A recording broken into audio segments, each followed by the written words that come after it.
Well, it's time now to dig into the topic of the day. Earlier this week, the Competition Commission fingering large digital platforms for dominating and really distorting the online market, which is squeezing out growing businesses from the market, particularly black growing businesses. And with us is Octavius Phukubye, who is the investment analyst at Microtraction, as well as Dylan from CBR Marketing. Thank you so much, gents, for joining us this afternoon. I think before we get into that conversation, I'd like us to just hear a bite from the Competition Commission's commissioner when it came to really rounding up why they conducted this report, as well as some of the recommendations that they made. Let's take a look. Inquiry covered e-commerce, food delivery, classifieds, online classifieds, travel bookings, and software apps. The second reason why this election was good and important was that we have seen both globally and domestically that there is a concern that digital platforms are inexplicably concentrated already or prone to tipping in that direction, and that competition law has largely failed to adequately maintain competition in these digital markets.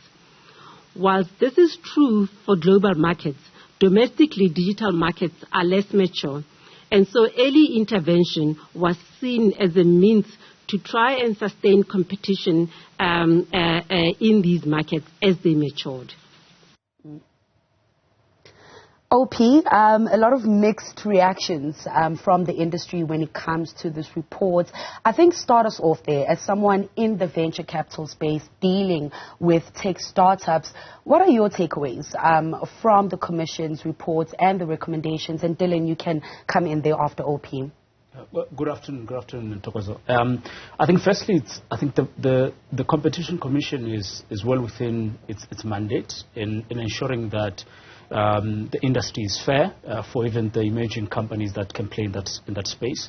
So when the report, in fact the provisional report came out, it's no surprise, because ultimately the interest is to drive inclusion and fair participation in the industry. And somebody who is in the finance space, one of the things that you literally look at is, the growth potential of some of the emerging companies that can come and solve, the problems in the digital space, whether it's e-commerce platforms, marketplace, logistics companies, is whether they have, the growth potential to really drive and compete fairly in those markets. So I think generally speaking, what I also liked about the report was that, it's across the board. I think if you look at tourism, it's another important element, very critical. If you look at e-commerce, it's also another important element. If you look at search optimization on multiple digital platforms, and Dylan can talk about that, it's very important for us to talk about how companies have enough or fair chance,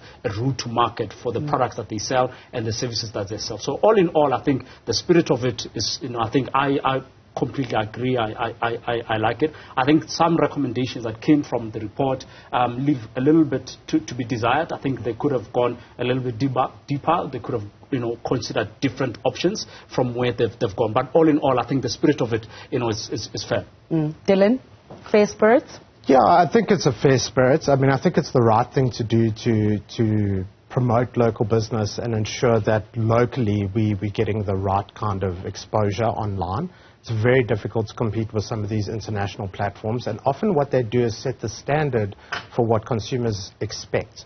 So it's very difficult for these new entrants to come in line and develop the same kind of service and quality that they're getting from these international competitors.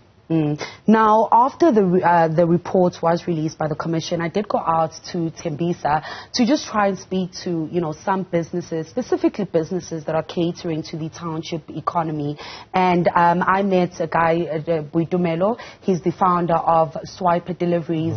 And let's take a listen to what he had to say on his thoughts as a small growing business in the space on the Commission.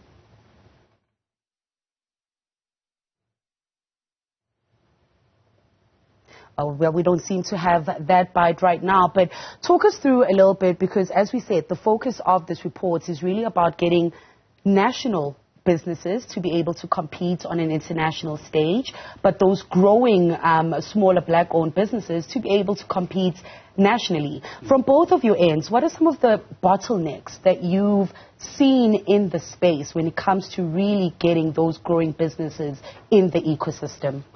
From an advertising perspective, it's really critical on your budget and how that actually determines what exposure you can get online and what digital platforms are available to you. Because the larger your budget, the more you can compete. But you find that as soon as you go to these digital platforms, such as a LinkedIn, such as your Google search, you're actually competing with a much wider set of competition than you typically anticipate. And the reason for that is because of the budgets they have available to them. Now, a lot of online auction platforms will use these auction-based bidding systems to try and ensure a level of fairness. However, budget is still one of your most critical aspects when it comes to that. And it leaves a lot of small companies not able to compete. And what I often find is they'll try to compete with the wrong kind of budget, and it actually leaves a bad taste in their mouth, and they believe digital doesn't work for their business, when it totally can. And that's why I'm really excited on how's this report going to allow us to challenge some uniquely South African problems. I love that we were speaking about delivery. I think that's a huge one on how do we get delivery to the township.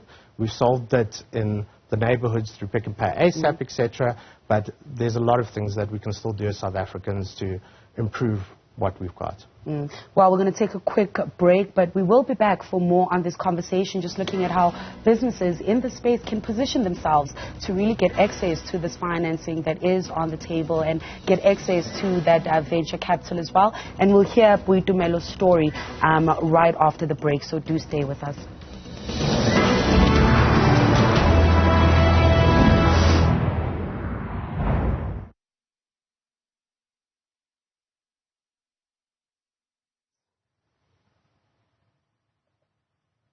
So when we come back, I'm going to come to you after throwing to the pack.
Welcome back. Now we are carrying on with the conversations around, is the digital ecosystem transforming fast enough? And I wanted us to hear a story from Swiper Deliveries founder, Boitumelo, and we do have that story. So let's take a look at that before we have that discussion.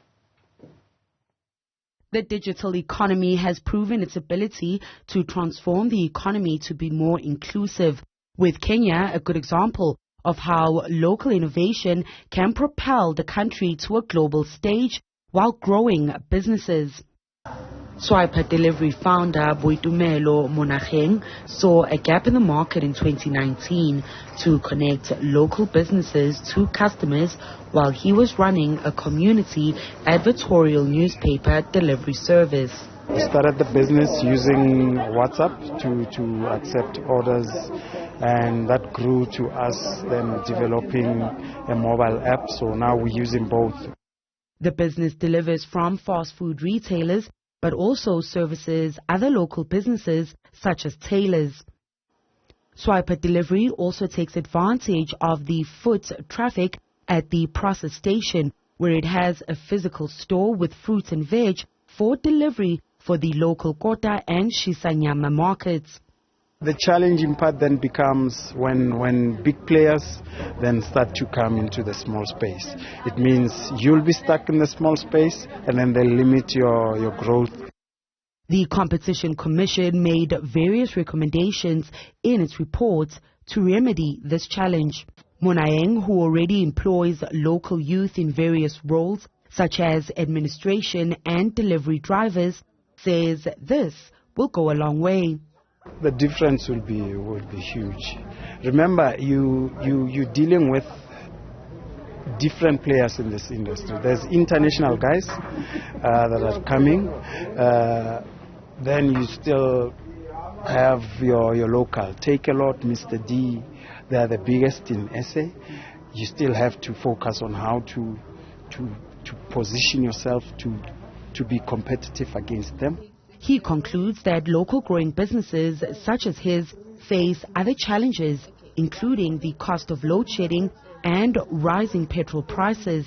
But he remains optimistic that scaling his business is possible, as he has already entered 2 new markets, including Soweto.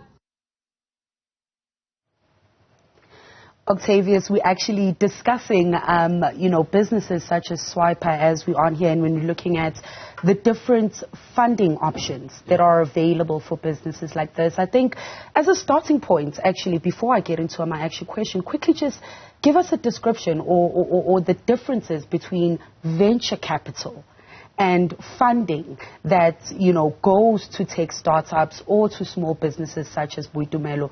Talk us through that difference. Yeah.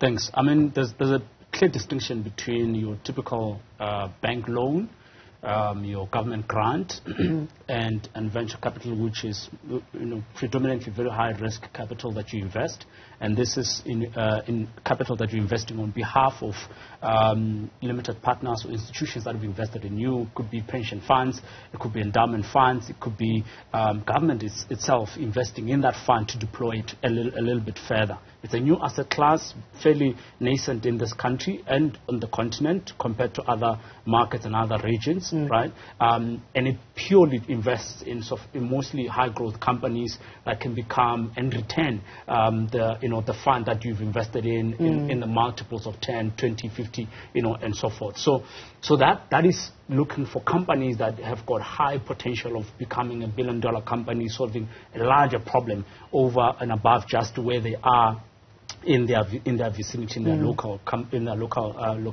geographies. In the other components, other sorts of finances, they are a lot more patient, a lot more. They don't require high growth, not too much pressure. Unlike a loan where you require a collateral and so forth and so forth. Now, for a company like this in Tembisa, the profile of it is that, would they be able to have and raise capital from a bank? Likely not, because their risk exposure, their risk cover, their collateral is not as well as they should. Do they have access to angel investors, which are other types of people that you can raise money from? These are your rich uncles, these are your rich family members, or even your enemies that can give you 150,000 and say, give me when you are done, when you are able to return it. Now, you don't have those many options, and those are the different types of investment instruments that are available to companies like Boitumelo. But not all of them are that easily accessible, right? VCs is the least of the one that is accessible. Somebody like him, you are going to have to look at whether is it a software company that can exponentially grow within a short space of time. Can Swiper be in Kwama? Can it be in Soweto? Can it be in Langa in the next 3-4 years? And what would it require for it to be there? He's already citing big players that are highly capitalized, competing in that market. So he's already squeezed, and again, the last important thing to mention from a VC perspective, when you look at companies like this, we're thinking, what are my exit options, right? One of the missed opportunities, or what we think is an area of great potential, is guys like these partnering with bigger players that can't penetrate or don't know the market well enough. He's from Tembisa. He knows Tembisa inside out. So a global company coming in, partnering with him would be a great fit for him, giving him more scale, more resources, more knowledge, more IP to really solve the problems that are in Tembisa. And he spoke about that being squeezed out by the big guys, so it should be more of a collaboration. Talk us through how we see that collaboration start to happen then, because some of the pushback that this report and the recommendations was that, well, you can't then, throw the baby out with the bathwater. data, but are we seeing then that collaboration, to OP's point of saying there could be some sort of partnership happening there instead of these smaller guys then feeling as if they're being squeezed out of the markets? I think partnership is a very good point that you've touched on, because one of the things the smaller guys struggle with is access to data. And as AI and things like that start coming and becoming more important in how we do business, access to data determines on the decisions you can make and how you understand your audience. So by sharing data and partnering with these guys so that they can better understand their audience, their trends, their logistics, and things like that, and be able to better plan is critical. And now a big issue, consistent issue in South Africa is unemployment and the potential that the digital ecosystem does have in really creating employment. Now, in the week as well, Gauteng Premier Balouza Lesufi launching that partnership with Uber, that is, or Uber Eats, that is set to create about 10,000 jobs for South Africans. Let's hear what the Premier had to say about that program. Well, mainly it's young people that are unemployed, South Africans, to emphasize that point, but also the businesses around there. There are businesses that are selling chisanyam and other things, but they're not given a platform to showcase their food. There are people here who are baking, so they want to sell their biscuits, their thing. There are people that are selling other products, so we are also connecting businesses with those that are willing to buy through using this app. Perhaps before we wrap up the conversation, talk us through this program and other programs such as this that either come from the private sector or from public sector. I mean, obviously this one is more aimed at creating jobs. Yeah. But isn't this another opportunity for those partnerships as well to come in, to get the smaller guys in the system? And how do businesses look out for these kind of opportunities and find their way and work their way in there? Yeah, 100%. I mean, I think this program is long overdue. This kind of program is long overdue. I think the industry has had enormous amount of time to lead in this kind of conversations and bring government on board, because the problems are persisting. Employment is one of them. Technical skills are one of those things. People that are looking to build businesses and produce products and use the multiple e-commerce platforms as channels through which they sell to their customers are looking for some sort of a support. So, and I think to date what we've seen, we're seeing Uber now having this conversation, empowering guys to really be the drivers and delivery guys and so forth and so forth. What you can also have, I think we've seen Take A Lot do a business accelerator as well. I think what the Competition Commission has done well is to send a strong market signal that, listen, the industry can actually come on board and drive these initiatives, which again benefit everybody else. I think in the end you can create jobs. You can also enable entrepreneurs that have less resources and don't have the ability to compete, and give them the data, the knowledge, the IP, and really the funding that is required for them to go out there and build successful businesses that also create jobs. And so it's a win-win ultimately. So I think this, many other players in the market could have done this. Some have already started that, and I'm hoping that this is a signal to really put more resources and more effort to do that. Now, Dylan, final words as someone who works with these entrepreneurs trying to grow and be guys that could get funding or venture capital from the likes of OP. Final words on just the pace of transformation in the ecosystem and what urgent interventions need to still happen. So I totally agree in terms of government and institutions need to come together and really accelerate this, because there are some very small programs available to people right now, but it's not enough, and it needs to move a lot faster, and we need to see more action, and we need to have the industry involved so that these decisions aren't forced on us and impact already existing business, but work together to create a unified ecosystem. James, thank you so much for joining me this Sunday afternoon. We'll have to leave it there. Of course, that was Dylan Balouza from CBR Marketing and Microtraction's Octavius Phukubye. And that's it. We have 4 Business Wrap on Sundays with me, Ntokozo Khumalo, this week. Do join the Business Desk in the new week with a whole lot of business news that we'll be covering for you and interviews. I am out in Brazil this week for the Kapower Ship Tour. So do join us when we want to find out how that LNG to power does work. We will be mounting those ships and giving you those updated stories. So join us in the new week. It's goodbye for now.